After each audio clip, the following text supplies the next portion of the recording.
In the rigid society of the Middle Ages, some desires were strictly forbidden, yet a powerful movement encouraged knights to pursue an illicit passion, a love that could never be fully realized.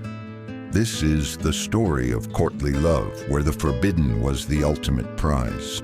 But what if I told you that within this rigid code of honor, there existed another secret set of rules, a code that encouraged a knight to devote his entire being, his every deed, and his most passionate thoughts to another man's wife? This was the world of courtly love, or amour courtois.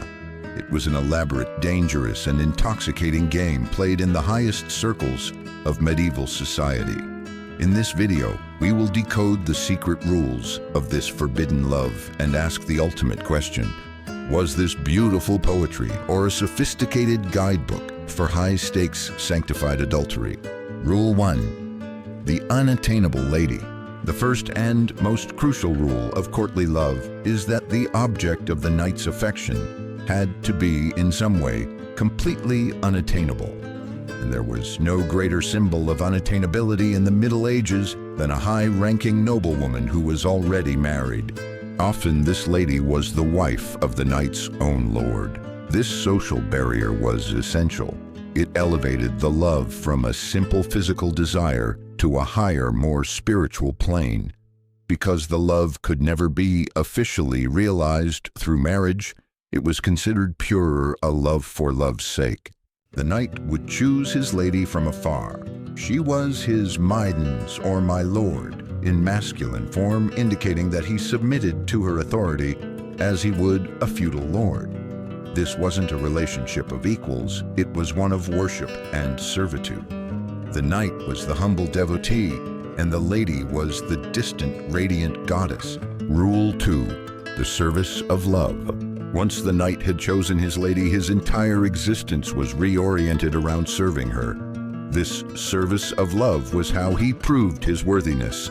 He became her champion. Every tournament he entered, he fought under her banner, wearing a token from her, a scarf, a glove on his armor. Every victory was not his own, but a tribute to her perfection. He would compose poetry, write songs, and perform heroic deeds, all inspired by her and dedicated to her honor. The most famous example, of course, is Sir Lancelot's devotion to Queen Guinevere, the wife of his best friend and King Arthur. Lancelot's prowess as the greatest knight in the world was fueled entirely by his love for Guinevere. This service was meant to refine the knight, to turn his brutal warrior instincts into noble virtues, courage, humility, and eloquence. He was fighting not just for land or glory, but for love. Rule 3. The art of secrecy. Because this love was forbidden, it had to live in the shadows.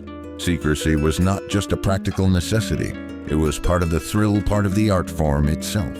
This was a game of hidden glances across a crowded feast hall, of messages passed through trusted servants, of coded language woven into poems and songs. Publicly, the knight was his lady's most loyal and respectful servant. He would never dare to overstep his bounds. But in these fleeting stolen moments, a deeper connection was forged. The danger was immense. If their secret was discovered, the consequences would be catastrophic. The knight would face accusations of treason against his lord, leading to disgrace, exile, or execution.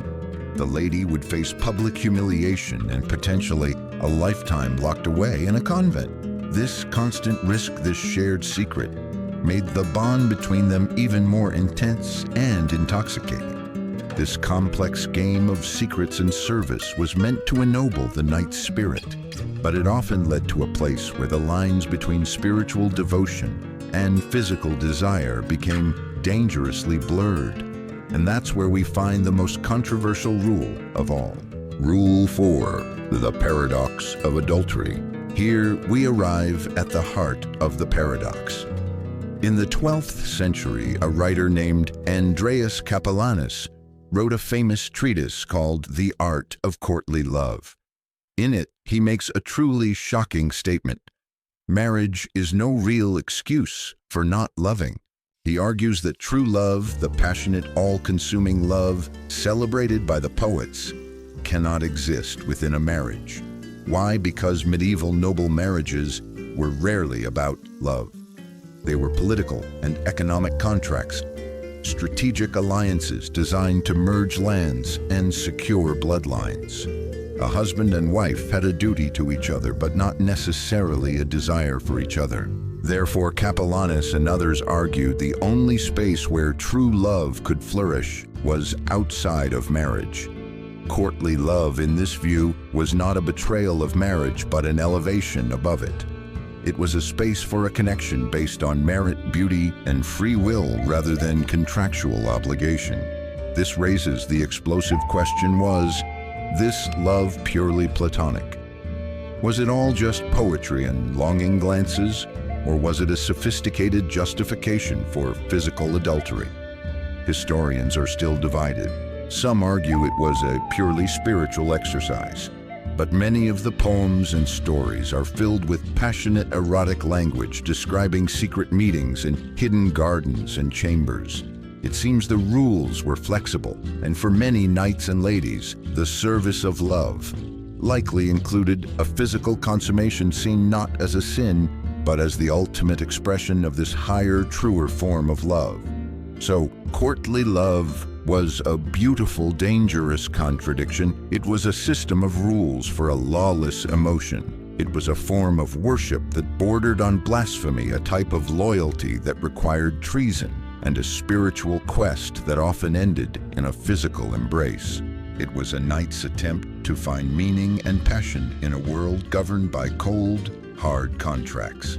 It elevated him, inspired him, and made him a better warrior and a more refined man. But it also placed him and the lady he loved in constant mortal danger.